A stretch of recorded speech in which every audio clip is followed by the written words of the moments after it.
I never in a million years thought I would be sitting here at 3:42 a.m., hands trembling so badly I can barely type, pouring my heart out on Reddit because I have no one else in the world I can trust with this.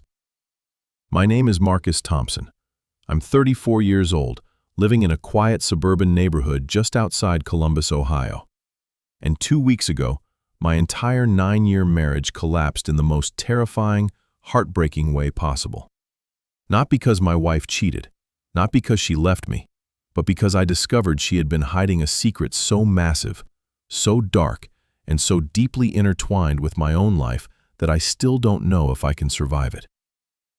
It all started with something as small and innocent as a smell. For the last couple of years, every time I walked past the door that leads down to our basement, this strange scent would hit me. It wasn't the usual damp, musty basement smell you get in Midwest homes during humid summers. No, this was sweet, almost cloyingly floral, like someone had spilled an entire bottle of expensive rose perfume. But right underneath that sweetness was something sharp and metallic, like the taste of blood in your mouth after you bite your tongue, or old coins you've been holding too long. It would linger for just a second or two, then vanish completely, as if the house itself was trying to hide it from me. I mentioned it to my wife Elena a few times. She would always respond the same way, with that soft, warm laugh of hers that used to make my heart skip a beat. "Oh, babe, it's probably just the old dehumidifier acting up again. You know how finicky that thing is. Besides, I keep all my craft supplies down there. Scrapbooks, paints, glue guns, all that messy creative chaos. I really hate when anyone messes with my stuff. Promise me you won't go poking around, okay? It stresses me out."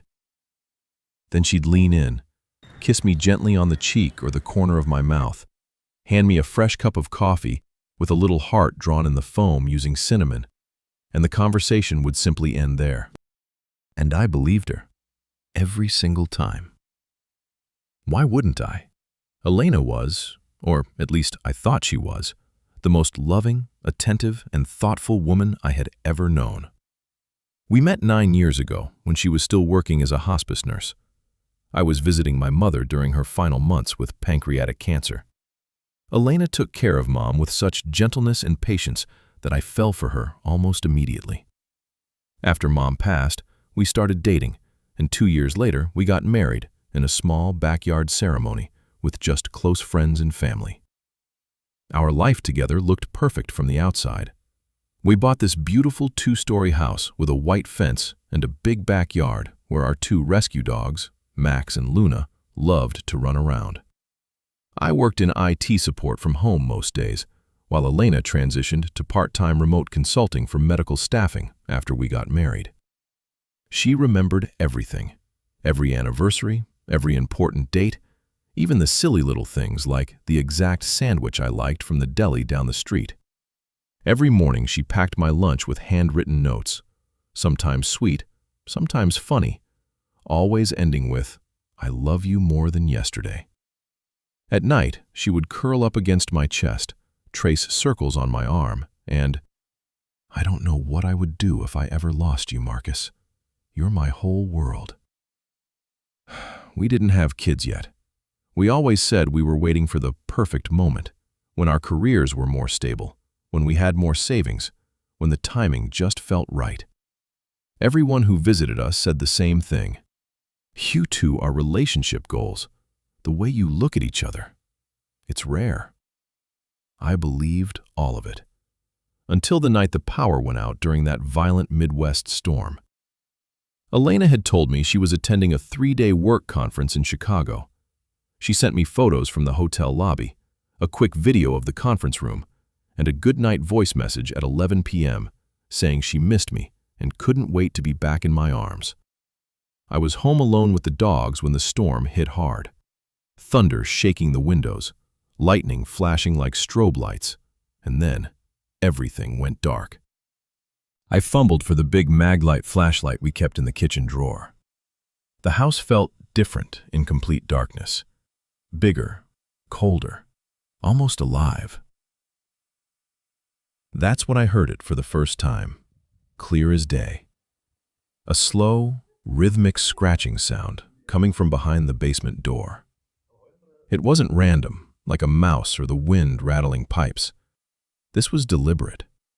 Nails dragging across wood, pausing for several seconds, then starting again. Slower, more purposeful. Almost like whoever was making the sound knew I was standing right there, listening. My stomach dropped instantly. My heart started hammering so hard I could feel it pulsing in my ears. I told myself it was nothing.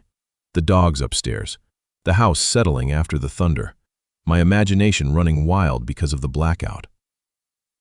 But the scratching continued.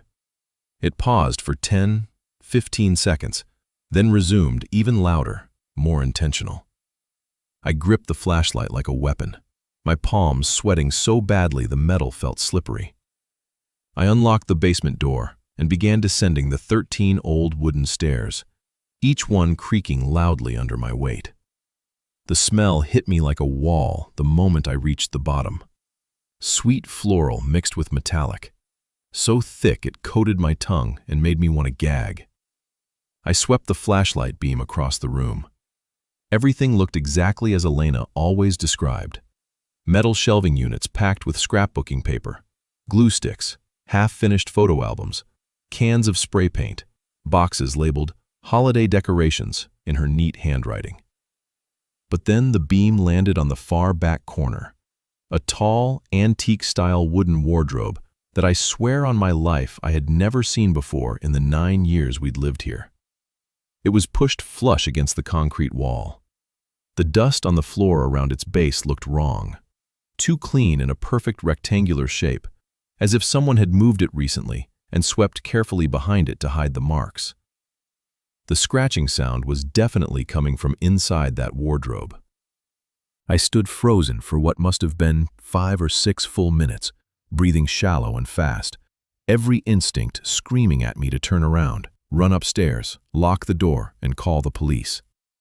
But a stronger force, a mix of dread and morbid curiosity, pulled me forward.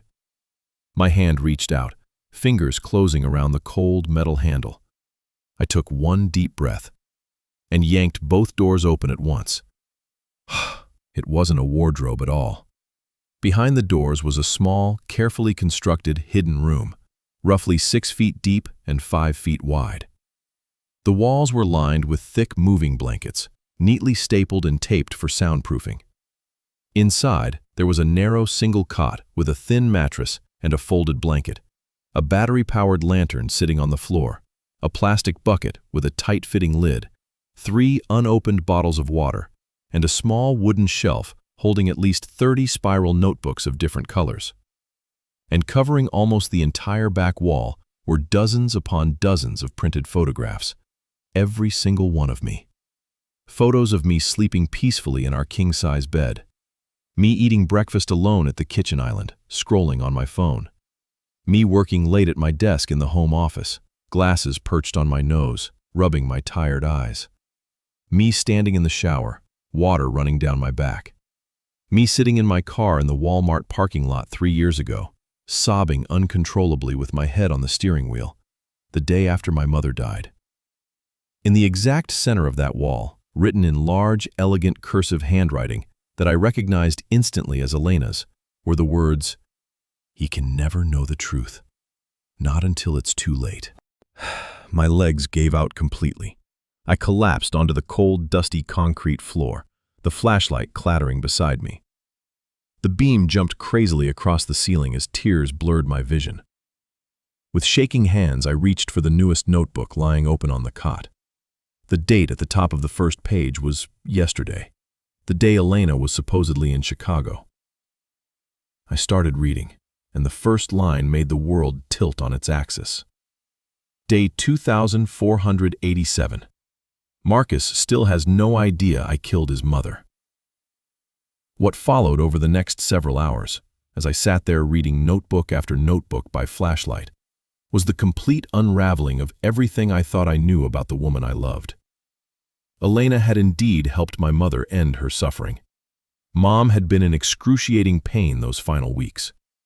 One weekend, when I was out of town for a mandatory work training, Mom had begged Elena privately, crying, saying she couldn't take it anymore and didn't want me to watch her waste away in agony. Elena, as a hospice nurse who had seen too much suffering, made the decision. She administered a carefully calculated overdose of morphine. She stayed with Mom until the end, holding her hand, and then made everything look like a natural passing. The doctor never suspected a thing. But the guilt began destroying Elena from the inside almost immediately. She wrote in painful detail how every kiss she gave me felt like a lie, how every "I love you" she whispered at night was poisoned by the secret. So she started coming down to the basement. At first, it was just a quiet corner to write her thoughts and cry. Over months and then years, it evolved. She soundproofed the walls. She bought a cot. She installed a series of tiny hidden cameras throughout the entire house, in smoke detectors, behind mirrors, inside lamps, all feeding back to a small encrypted hard drive she kept in the room. She watched me grieve my mother. She watched me slowly begin to heal. She watched me fall more deeply in love with her with each passing year, completely unaware that the woman sleeping beside me every night was carrying the weight of ending my mother's life. Page after page, entry after entry, she described her growing obsession. She would spend hours in this hidden room, replaying video footage of me, talking out loud to the Marcus who could one day forgive her. She called this place her confession box, her only sanctuary where she could be completely honest. In one particularly long entry, she wrote, "Sometimes I sit here for hours just watching him smile at something on his phone, and I wonder what our life would be like if I had never done it. Would he still love me the same? Or would the truth have torn us apart years ago? I love him more than I love myself. That's why he can never know. Not yet. Not until I'm sure he can carry it without breaking." The most recent entries were the ones that truly terrified me. Elena had discovered she was pregnant, 3.5 months along. She found out right before the storm. In her final few pages, she wrote with a mix of joy and cold determination. "This baby changes everything. If Marcus discovers this room before our child is born, I don't know if I can let him walk out of this house alive. I love him with every piece of my soul, but I will protect this baby at all costs. This child deserves a father who never has to live with the guilt I carry. If it comes down to it, I know what I have to do."